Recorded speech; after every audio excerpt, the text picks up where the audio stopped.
Queridos hermanos, la parte de la palabra que vamos a estudiar se puede encontrar en el libro Hechos, capítulo 4, desde el versículo 32 hasta el capítulo 5, versículo 11, la parte que también hemos leído juntos. Hechos 4, versículo 32 a 5, versículo 11.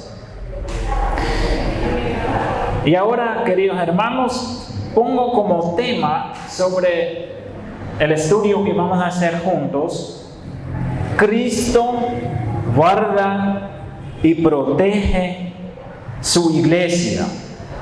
Cristo guarda y protege su iglesia. Este es el tema de la parte que hemos leído. Cristo mismo entonces guarda y protege su iglesia.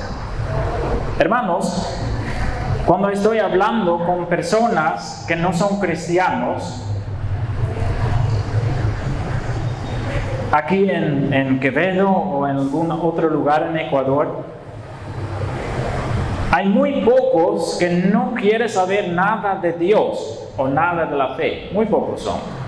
Casi todos sí están dispuestos a hablar un rato sobre la fe. Casi todos dicen que creen que Dios existe. Pero lo que encuentro mucho también es que hay muchos que no quieren saber nada de la iglesia. Entonces hay muchas personas que sí quieren hablar sobre las cosas de Dios, pero muy pocos que están interesados en visitar, por ejemplo, una iglesia o ser parte o formar parte de una congregación. No sé si ustedes reconocen esto.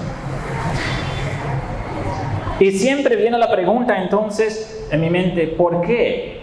Y a veces lo pregunto a las personas: ¿por qué sí quiere saber algo de la fe, pero por qué no tiene el deseo de visitar o ser parte de alguna congregación? ¿Por qué es esto?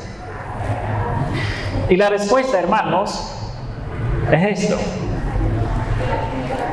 Para muchos, la iglesia cristiana no es muy atractiva. Para muchos, no es muy interesante para ser parte del grupo que se llama cristianos.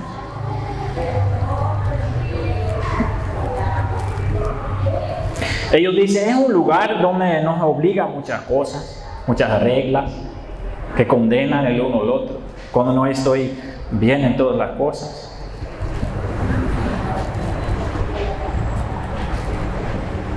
Pero además dice, cuando estoy hablando de esto, dice: hermano, muchos cristianos son hipócritas. Habla mucho de la Biblia y dice, pero en sus hechos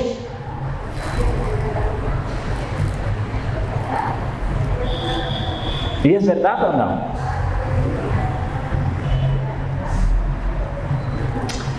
Hipocresía es una enfermedad para la iglesia.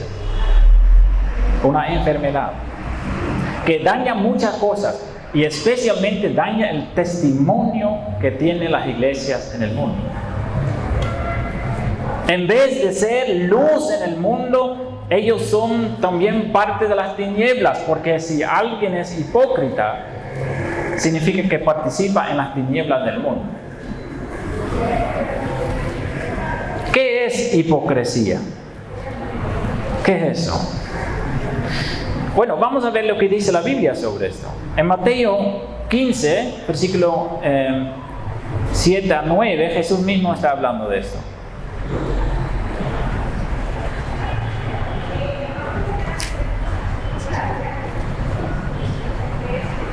Mateo 15, versículo 7 a 9.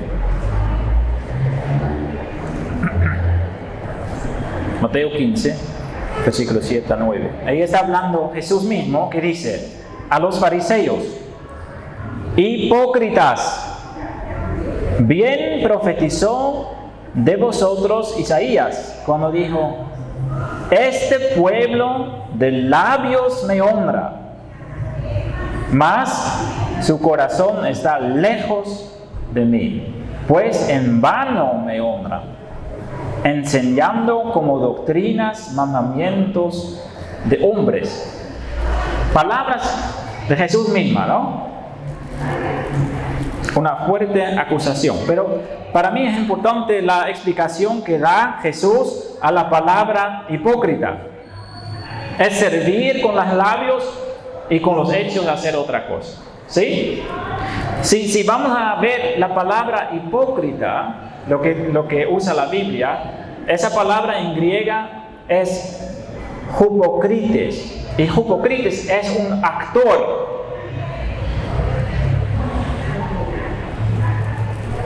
Es un actor. Podemos decir también entonces que Jesús está diciendo, ustedes son actores.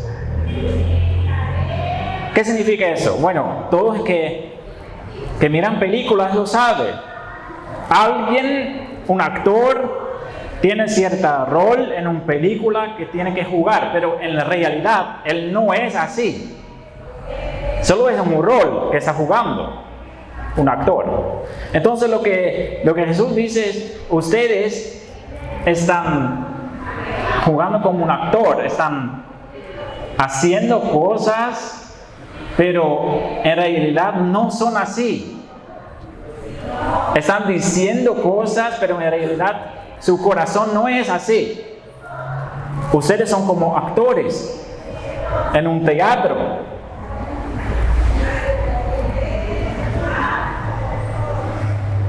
Entonces Jesús lo explica muy bien y lo dice, ¿cómo nos hacemos hipócritas? Con los labios, diciendo cosas grandes que no practicamos.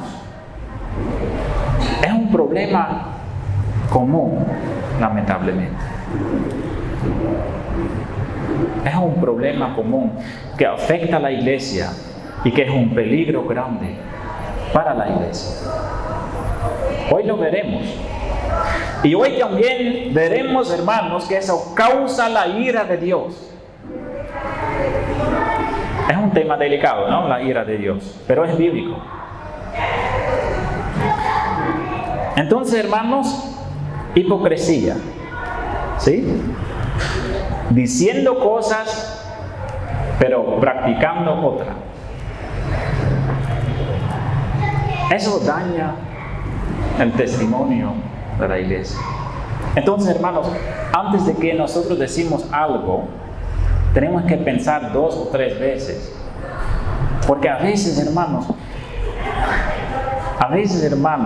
yo escucho cosas y pienso, pero ¿qué es eso? A veces hay personas que están actuando así, que como un actor están presentándose como el cristiano más grande del mundo. Muchas cosas piadosas están diciendo. Yo siempre visito la iglesia, yo siempre leo mi Biblia en la mañana, yo oro horas. ¿Sí? Y en la práctica Dios lo sabe, ¿no? Lo que es la realidad. ¿Sí? Entonces también tenemos que tener humildad en las cosas que decimos sobre nosotros mismos. ¿Sí? Ahora vamos a ver entonces una historia en que podemos ver una pareja que está actuando en una iglesia utilizando hipocresía. Es una parte que es un poco dura. Cuando estábamos leyendo, hermanos, mira lo que está pasando. 2 personas muertas al fin del capítulo. Al fin del pasaje que estábamos leyendo. 2 personas muertas. No es una parte complicada para entender, pero entender la voluntad de Dios o el mensaje para nosotros hoy en día sí es un poco más complicado. ¿Qué significa eso para nosotros, para nuestra vida diaria? Esa historia, ¿sí? Porque mira lo que está pasando. Esas 2 personas, por contar una mentira, murieron al instante. Una sola mentira. Hermanos, no tenemos que ser hipócritas, ¿no? Nosotros mentimos también, ¿verdad? A veces. A veces son mentiras pequeñas, pero también así pensamos nosotros, ¿no? Mentiras pequeñas. Todos mentimos, ¿verdad? Y esas dos personas, por mentir una sola vez ante la iglesia, mueren. Es una sola mentira. ¿Sí? Y Dios no hace lo mismo con nosotros. ¿Sí? Por su gracia. Entonces, de esta historia vamos a pensar. Pero primero tenemos que entender un poco el contexto para entender la historia, para entender el mensaje. ¿Sí? El libro Hechos, estamos en el libro Hechos, y en el libro Hechos podemos ver el nacimiento de la iglesia cristiana. La iglesia recién está comenzando en el mundo. Las iglesias cristianas en el libro de Hechos no tienen edificios visibles, porque una iglesia no es un edificio. La iglesia es la congregación de los cristianos, llamados para formar un grupo, llamados del mundo para vivir juntos en el mundo, compartiendo el testimonio de Dios. Entonces, estamos hablando sobre grupos de cristianos. ¿Sí? Y estamos en Jerusalén, porque los que estaban presentes en el estudio el día martes saben que los discípulos empezaron a predicar el evangelio en Jerusalén. Después salieron a otras partes, pero empezaron en Jerusalén. ¿Sí? Entonces estamos en Jerusalén y el Espíritu Santo está trabajando, obrando abundantemente, porque muchos aceptaron a Cristo, miles y miles de personas.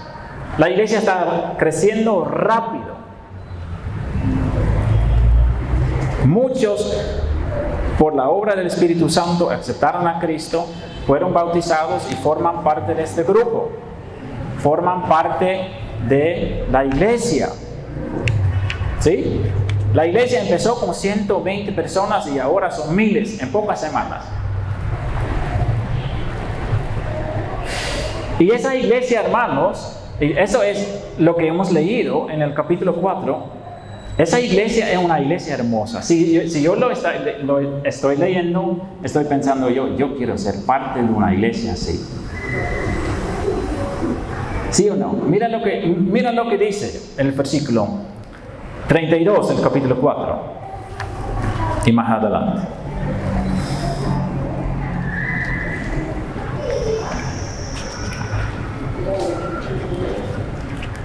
Hechos 4, versículo 32. Y la multitud, es una multitud en realidad, porque ya son miles de personas, y la multitud de los que habían creído era de un corazón y un alma, y ninguno decía ser suyo propio, nada de lo que poseía, sino que tenían todas las cosas en común. Hermoso, ¿no? Es una multitud, ¿sí? Estamos hablando de miles y miles de personas. Eran de un corazón y un alma, unidos en la fe, alabando a Dios, sirviendo al prójimo y sirviendo a Dios. Compartían sus cosas, posesiones terrenales no eran importantes para ellos. Ellos tenían todas las cosas en común, dice esa parte de la palabra. Y es un grupo de toda clase de gente. Adultos mayores, jóvenes, niños, ricos, pobres. Toda clase de gente. Una mezcla de todo. Y lo que es muy especial es que no había preferencia en esos primeros tiempos. Eso pasa cuando el Espíritu Santo está presente en su plenitud. Diferencia entre los hermanos, pelear por posiciones, todo eso, todas esas cosas vienen cuando el Espíritu Santo no está presente en su plenitud.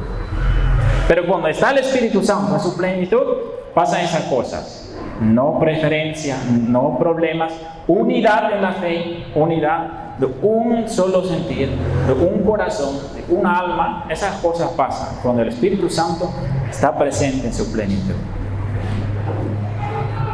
Un ejemplo para nosotros, ¿no? ¿Cuándo está una iglesia unida? Una iglesia está unida cuando todos nosotros estamos a los pies de Jesús. Porque cuando nosotros todos estamos a los pies de Jesús para ser enseñados por Él, orando cada día, practicando comunión con Él, si estamos haciendo y estamos ocupados en esas cosas, no tenemos tiempo para pensar en otra cosa. A los pies de Jesús podemos encontrar la iglesia que actúa así. Y entonces eso no es un gran ejemplo para nosotros como iglesia, hermano. Es un gran ejemplo, ¿no? Somos nosotros una iglesia así. Vivimos nosotros también así en armonía a los pies de Jesús. Buscando lo mejor para los otros, no importa quién es.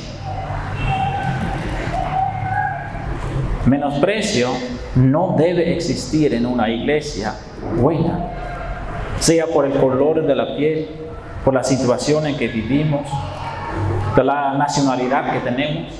Esas cosas en la iglesia no tienen que hacer diferencia.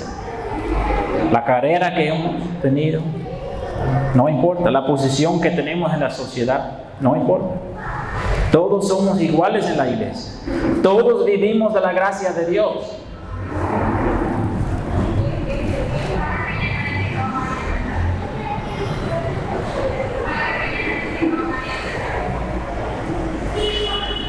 Y la buena noticia es, hermanos, es que nosotros podemos ser una iglesia así. Eso no solo es algo para esos tiempos del libro de Hechos, eso es algo que puede suceder hoy en día también. ¿Cómo? Es cuando nosotros todos estamos a los pies de Jesús. Porque significa que en esta situación viene el Espíritu Santo con su presencia para hacer su obra entre nosotros y para transformarnos a una iglesia a la imagen de Cristo. Avivamiento empieza en nuestro corazón. Y de ahí podemos ser de bendición por la congregación también. Eso podemos ver también, que ese ambiente tan bendecida de esa iglesia es una gran bendición también para los demás. Porque mira lo que pasa en el versículo 33. Y con gran poder los apóstoles daban testimonio de la resurrección del Señor Jesús. Y abundante gracia era sobre todos ellos. Hermoso, ¿no? Esos predicadores pueden salir y pueden predicar con poder. ¿Por qué? Porque están en este ambiente donde está obrando el Espíritu Santo en su plenitud. Daban testimonio con poder de la resurrección del Señor Jesús. Ellos predicaban el Evangelio fervientemente a cualquier persona, estando convencidos de la importancia de su mensaje. Y eso también es una lección para nosotros, hermanos. ¿Estamos nosotros convencidos de la importancia del mensaje que nosotros tenemos que llevar al mundo? ¿Por qué es que Cristo nos llama para predicar el Evangelio a los demás? ¿Por qué es? Es porque es la única manera para que los otros sean salvos. Tenemos que borrar esta mentira que hay muchas veces en nuestra mente, que todos van a terminar bien. Mentira, no está en la palabra. La palabra dice, solo los que creen en Jesucristo para su salvación serán salvos. El único camino, no hay otro. Y depende de nosotros si los demás lo van a escuchar. Si nosotros no lo predicamos. Pero los apóstoles entonces están convencidos de esto. Y con gran poder daban testimonio, dice la palabra. ¿Y qué más dice? Versículo 3. Y abundante gracia era sobre todos ellos. Están llenos de gracia. Y eso es visible en su vida. Se convirtieron de todo corazón, dejando sus pecados, obedeciendo a los mandamientos del Señor Jesucristo, con gozo y alegría, no por obligación, con gozo y alegría. Servir a Dios por obligación no nos da mucho beneficio. Lo que Dios busca es personas que lo sirven con su corazón. Y entonces ellos están haciendo esto. Están sirviendo a Dios con todo corazón y cuidando a sus prójimos con todo corazón, porque ¿qué es el gran mandamiento de Jesús? Amar a Dios encima de todo y amar al prójimo como a nosotros mismos. ¿Verdad? Y eso están practicando, viviendo una vida sincera y sencilla, teniendo paz con los hermanos, porque estamos hablando de gracia. ¿Qué es gracia? Gracias que Dios nos ha dado algo que nosotros no merecemos. ¿Qué? Perdón de nuestros pecados y la vida eterna. Nadie de nosotros tiene el derecho de recibirlo, pero Dios nos lo ha dado por su único sacrificio que Él realizó en la cruz, dando su propia sangre, dando su propia vida para salvar a nosotros pecadores. Pura gracia. ¿Y por qué dice esa parte de la palabra que ellos son llenos de gracia? Es porque ellos están perdonando a los demás como Cristo perdonó a ellos. En toda la vida de esta congregación es visible que ellos viven de la gracia de Dios.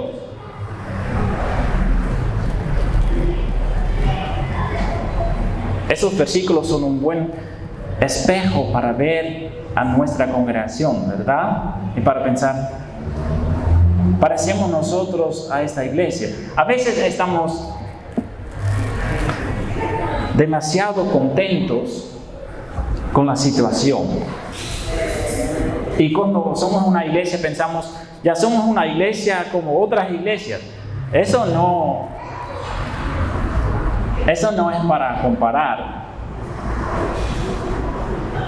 Para comparar la práctica de nuestra iglesia necesitamos ¿qué? La palabra de Dios. Y en que no parecemos nosotros en la iglesia a la palabra de Dios, tenemos que arrepentirnos.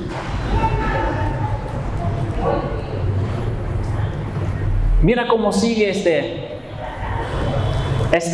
esta alabanza, podemos decir, sobre esta congregación. En el versículo 34 y 35. No había entre ellos ningún necesitado. Hermoso, ¿no? ¿Cuántos necesitados hay en el mundo? Muchos. En este momento mueren personas en África, por ejemplo, de hambre. Miles y miles de personas cada año. Pero ¿qué dice la palabra de Dios? Entre ellos, entre la iglesia, ningún necesitado había. Ningún. Hermoso, ¿no?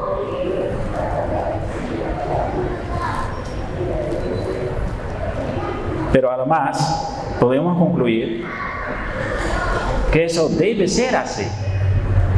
Nadie en la iglesia puede ser necesitado. Nadie. Porque nosotros como cristianos tenemos el deber de cuidar a los hermanos. Un deber de cada uno de nosotros, no solo del liderazgo de la iglesia, de cada uno de nosotros.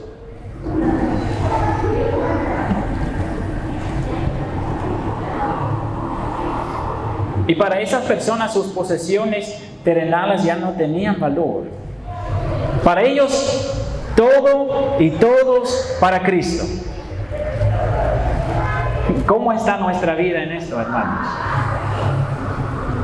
¿Cómo está nuestra vida en esto? ¿Qué tan importantes son las cosas terrenales para nosotros? ¿Qué tan importante para nosotros son las cosas que Dios nos ha dado? Dinero, carrera, posición, muchas cosas puede ser. Su casa. Hermanos, muchas veces cometemos nosotros el error de estar pegados a las cosas de la tierra.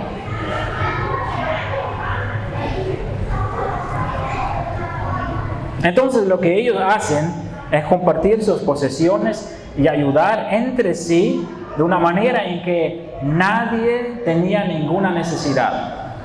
Eso es hermoso, ¿no? Hay que leer bien porque hay a veces predicadores que maltratan esas partes de la palabra y que dice, todos tenían prosperidad por creer en Jesús. No, esa no dice la palabra. Dice, nadie tiene necesidad. Todos tienen suficiente. La palabra suficiente es difícil para nosotros. Porque la naturaleza del ser humano siempre quiere más y más y más y más. Eso es nuestra naturaleza, ¿verdad? Crecer, crecer, crecer. Pero la palabra nos enseña que suficiente es suficiente. ¿Qué es suficiente? Suficiente es no tener necesidad. ¿Sí sabe lo que nos enseñó el Señor Jesucristo a orar por las cosas terrenales? ¿Qué nos pidió? Pedir una casa grande, tener comida para un año. ¿Qué nos pidió para orar en el Padre Nuestro? El pan nuestro de cada año, de cada día, por un solo día, suficiente.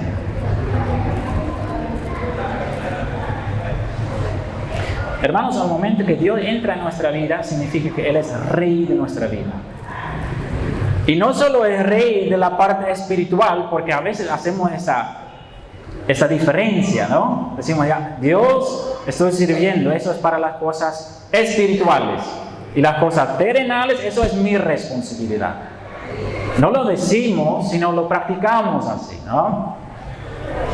Pero que Dios es Rey de nuestra vida significa que Él es Rey de toda nuestra vida, de todas las cosas, que todo lo que pertenece a nosotros, nuestros niños, nuestra casa, nuestro trabajo, nuestro dinero, todas las cosas.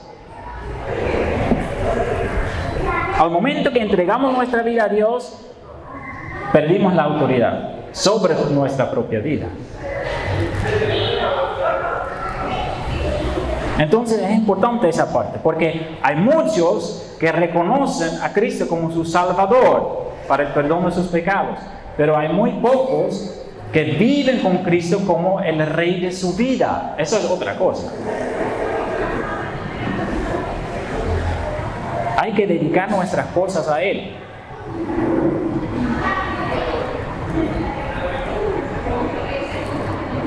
Diciendo en oración, Dios, ¿qué quieres que yo haga? Con mi tiempo, con mi carrera, con mis dones, con mi dinero, con mis posesiones. Y no significa que Dios siempre va a decir hay que vender todo o hay que regalar todo. Pero lo más importante es que hacemos la voluntad de Dios con nuestras cosas. Y no tener esa separación entre las cosas espirituales y las cosas terrenales. Muy importante. Porque en la manera en que gastamos, por ejemplo, nuestro tiempo y nuestro dinero podemos ver cuáles cosas son realmente importantes para nosotros. Por eso estamos hablando de eso. Servir a Dios con los labios, eso es fácil, eso puede hacer todo el mundo. Pero servir a Dios en la vida diaria, con los hechos prácticos, eso es otra cosa.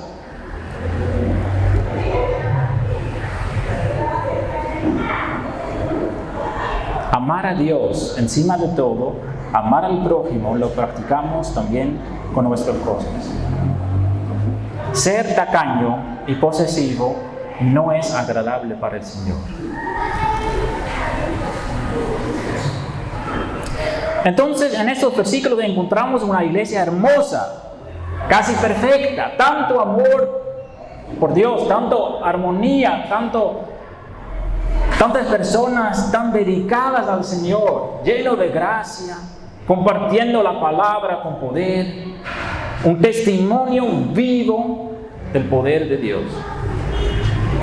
El Espíritu Santo está construyendo su iglesia para la honra y la gloria de Dios. Pero hermanos, ¿qué pasa siempre cuando Dios está obrando abundantemente? ¿Qué pasa siempre? Eso puede encontrar la palabra, eso puede ver en la práctica de la vida. Cuando nosotros hacemos algo, viene el gran enemigo de Dios para tratar de destruir lo que está construyendo Dios. Siempre. En holandés tenemos un proverbio que dice, donde Dios está construyendo una iglesia, justo al lado de ella, el diablo construye una capilla.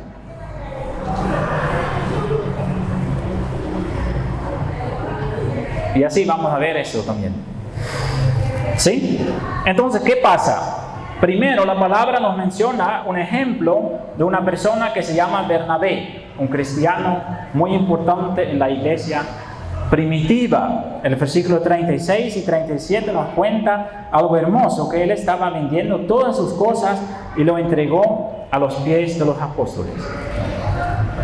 Y lo que sabemos también de la historia de Hechos es que ese Bernabé recibió una posición importante en la iglesia cristiana. Él creció en su autoridad y todas las cosas, ¿sí? Entonces, Bernabé estaba sirviendo a Dios con todo corazón, con todas sus posiciones, con todo su tiempo, y por eso él crece en la iglesia. Y hay una pareja que lo está viendo y que piensa, esto queremos también nosotros. Este respeto que recibe Bernabé, este respeto también queremos nosotros. Esa posición que tiene Bernabé, esa posición también queremos nosotros. Tenemos que ser importantes también en este grupo de miles de personas.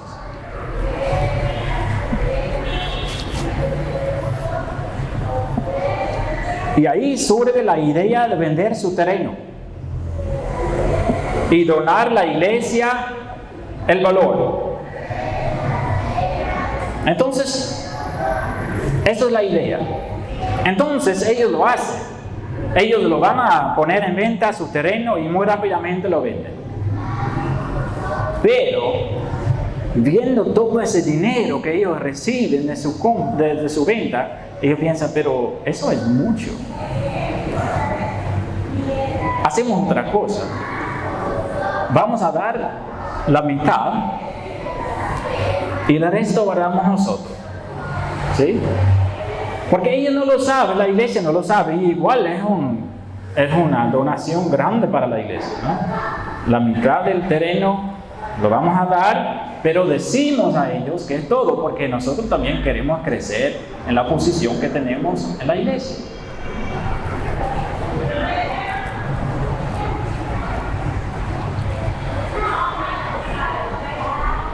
Es una ofrenda grande, hermanos. Vender todas sus cosas y dar la mitad a la iglesia.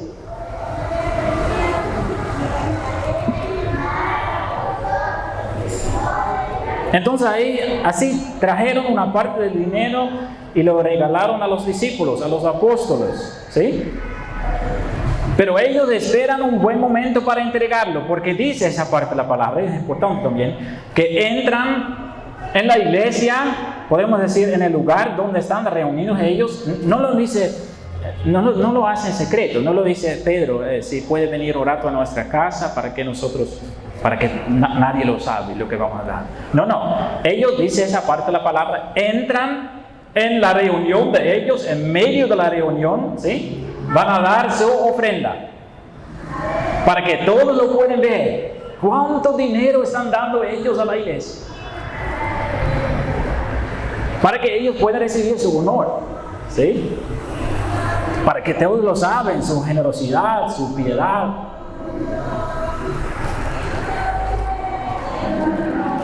Hipocresía, actores. Y entonces, ¿qué pasa? Pero Pedro, iluminado por el Espíritu Santo, inmediatamente ve a través de esta mentira y dice en el versículo 3, Ananías, ¿por qué llenó, ¿quién? ¿El Espíritu Santo? Satanás tu corazón, para que mintieses al Espíritu Santo y sustrajeses del precio de la heredad. Y entonces Pedro sabe la verdad. Pedro sabe por qué razón Ananías está haciendo estas cosas. Nadie le obligó a dar ese dinero a la iglesia. Pero él está mintiendo sobre sus motivos. Y él está mintiendo en la presencia de Dios. Él está mintiendo en medio de la congregación. Y él está llevando una influencia peligrosa a la congregación. Sí, porque ellos quieren recibir el honor de los hombres. Pero Dios es un Dios celoso. Dios está construyendo su iglesia. Y esta iglesia está honrando con todo corazón a Dios. Y ahí viene esta pareja, tratando de robar el honor de Dios para sí mismo.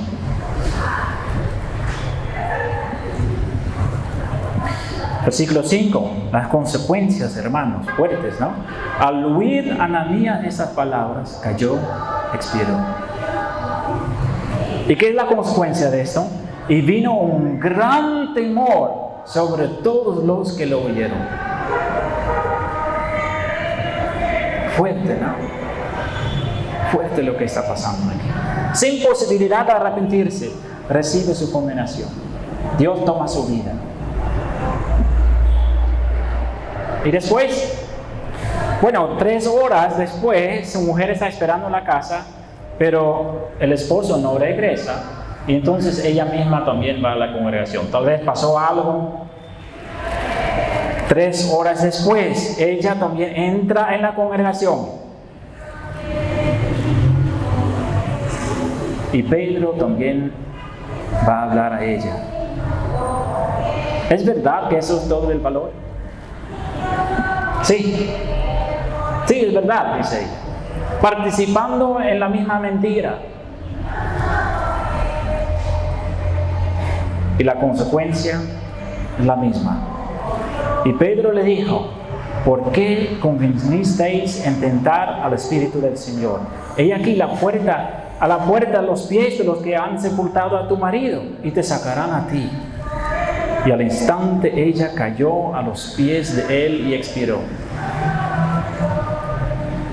Increíble, ¿no?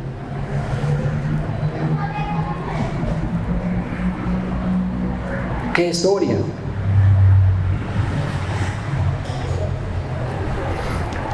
Quien toca a la iglesia verdadera, toca a Dios.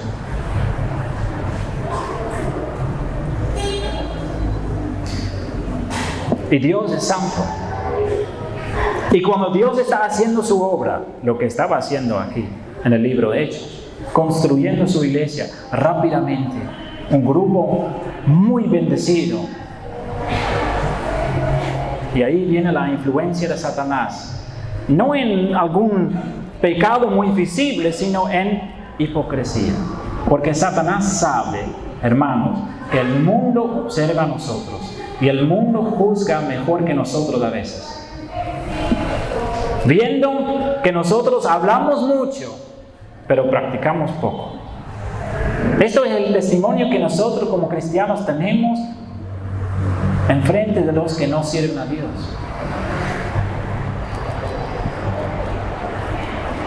Que seamos excepciones a esa imagen que tiene el mundo, hermanos. Y tal vez hay alguien que diga, pero hermano, esa pareja vendió una propiedad, está dando la mitad de este dinero a la iglesia. ¿Y por qué el castigo es tan fuerte? Son muerte. Sí mintieron, pero estaban dando dinero a la iglesia, ¿no? Como he dicho, hermanos, Dios en esta parte está poniendo un ejemplo, poniendo una advertencia para Satanás y para las personas que utilizan Satanás para hacer su obra, para no tocar la obra de Dios.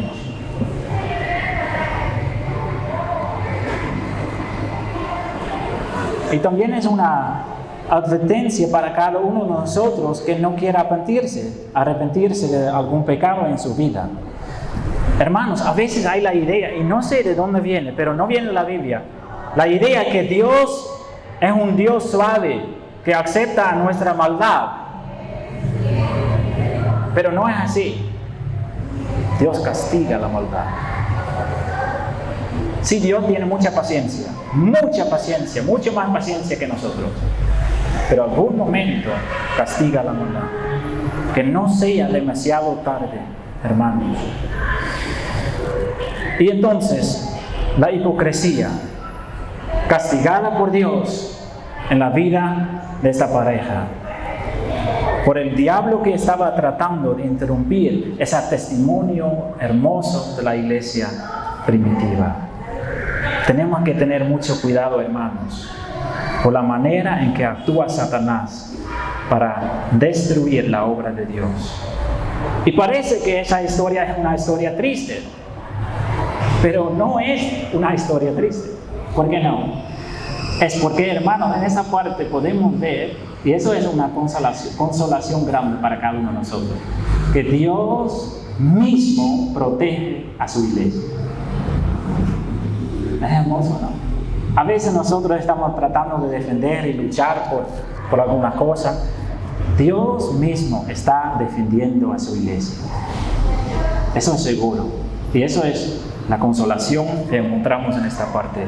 Porque ¿qué leemos más adelante? Podemos esperar que todas las personas que estaban sirviendo a Dios piensan, este Dios no queremos servir. Un Dios que está matando a la gente. Este Dios no queremos servir. Pero no, el opuesto sucede. Miren lo que dice el versículo 14. El versículo 14 del mismo capítulo. Y los que creían en el Señor aumentaban más, gran número, así de hombres como de mujeres.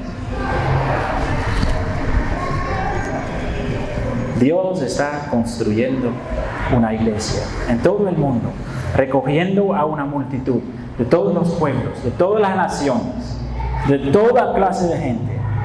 Somos parte de esa iglesia.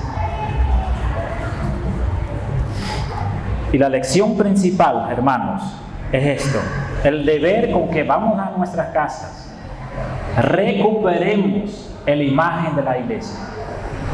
Que no seamos hipócritas, porque el mundo lo sabe, sino que practicamos lo que predicamos, que practicamos lo que decimos. El amor de Cristo